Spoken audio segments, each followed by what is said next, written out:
ஹல்லேலூயா. இந்த சிச்சுவேஷன்ல மட்டும் அவர் என் கூட இருந்து இன்னொரு சிச்சுவேஷன்ல அவர் என் கூட இல்லைன்னு சொல்ல முடியாது. என் கூட அவர் பிரயாணிக்கிறதற்காக ஸ்தோத்திரம். என் கூடவே நீங்க நடக்கிறதற்காக ஸ்தோத்திரப்பா.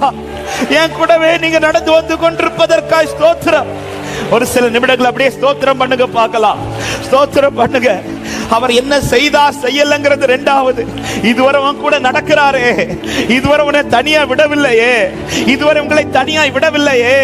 எத்தனை பேர் உங்களை தனியா விட்டுட்டு போன போது இதுவரை உங்களை தனியாய் கைவிடாமல், உன்னை விட்டு கொடுக்காமல், எந்த கைக்கும் உன்னை விட்டு கொடுக்காம, எந்த சூழ்நிலைக்கு உன்னை விட்டு கொடுக்காம, நான் உன்னோடு கூட இருக்கிறேன், நான் உனக்கு துணை நிற்கிறேன், நான் உன் வலது கரத்தை பிடித்திருக்கிறேன், நான் உனக்காக யாவையும் செய்வேன். இந்த வார்த்தைகளை சொல்லி சொல்லி இதுவரை உன்னோடு பிரயாணிக்கிற தேவனுக்கு நன்றி செலுத்து சகோதரா. இதுவரை உன்னோடு பிரயாணிக்கிற தேவனுக்கு நன்றி செலுத்து சகோதரி.